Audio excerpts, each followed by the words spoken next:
Next question, and I hope I'm pronouncing this name correctly, is from Arn Lu Musha to Danny.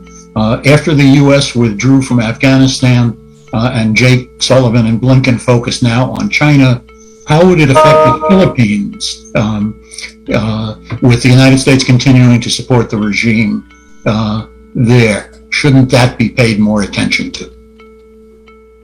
Well, sure. I mean, one of the interesting things about the war on terror, as they used to call it, is in some ways it's always overlapped with a broader interest among the war industry and among the military class and military brass, I should say, to pivot to great power competition. That's what they call it, GPC. It's actually more profitable to make big weapons for cold wars that turn hot and destroy the species.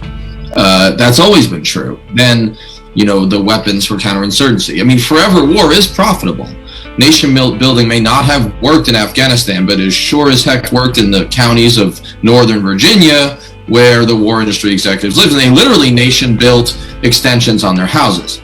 So that is true, that it is profitable, but making tanks and making F-35s and destroyers and nuclear weapons, that's always been profitable.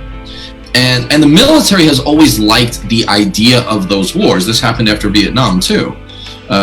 It's actually really hard to win a counterinsurgency. I mean, they almost never work. I mean, for a lot of reasons. I mean, it's really, people don't like being invaded. I mean, my soldiers used to say to me, I hate the Iraqi insurgents so much, I hate the Taliban so much, and I'd say, did you like the movie Red Dawn, though?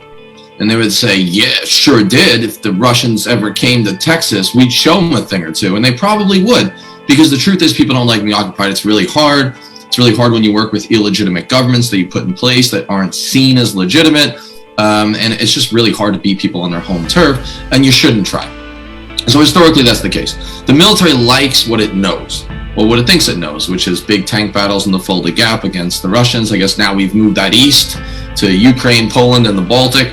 And the Navy and the Air Force, they really like the Pacific. They want to fight in the Taiwan Straits. They like force on force. They don't like or don't realize how bloody our nose is going to get if we try in either of those scenarios. But the point is, in the Obama administration, Hillary Clinton was a big champion of this. Jake Sullivan, of course, was Hillary Clinton's lapdog for quite some time. Assistant. Hyperhawk Jake Sullivan. Scary guy to be National Security Advisor. But during the Obama administration, Hillary Clinton was a big champion of the pivot to Asia. And the pivot to Asia is this idea that the real enemy is China. The real problem is great power competition. Russia got back on the radar in a big way because of Trump and just everything that was going on with that, some of which I think was overblown.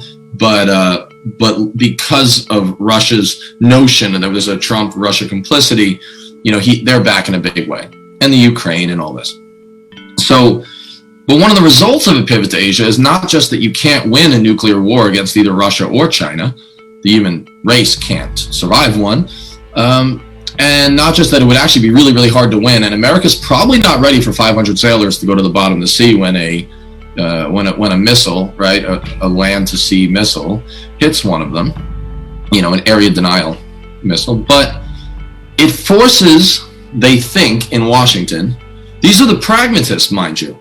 These are the liberal interventionists who are saying this, as well as the conservatives, but, they're dead to me.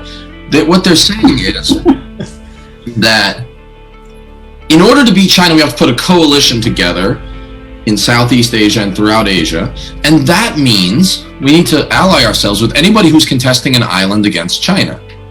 Now, it's called the South China Sea, so it makes me think it's probably close to China, and it turns out it is. And one wonders how the United States would handle another country, be it Russia or China, having the temerity suggest that not only should they have naval parity, but they should have naval supremacy in perpetuity in a sea named after that country. In the Caribbean, in other words. In Boston Harbor, essentially. Now, this doesn't excuse every Chinese action.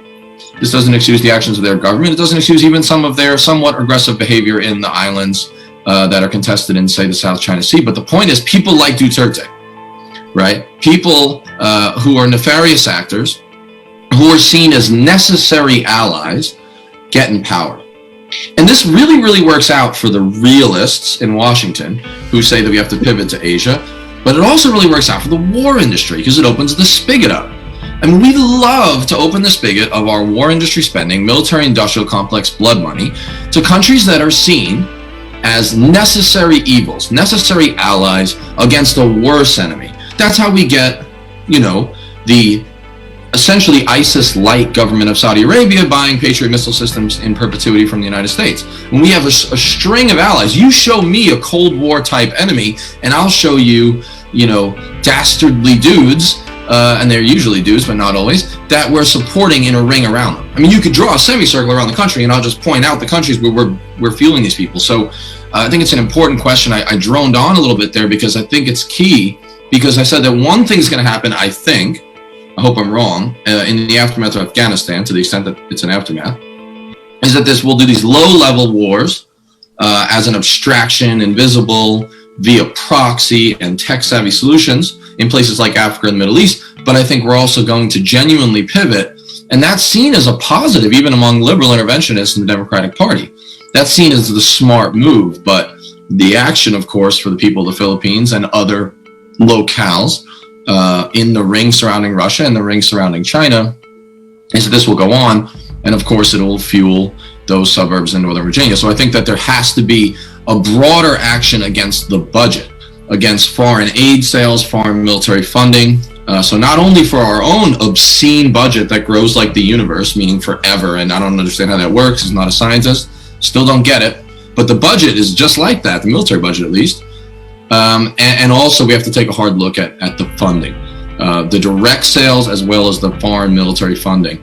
A lot of this is cloaked in the budget lines in ways that it doesn't seem like it's part of our defense budget, but of course it is. So it's a long but hopefully helpful answer.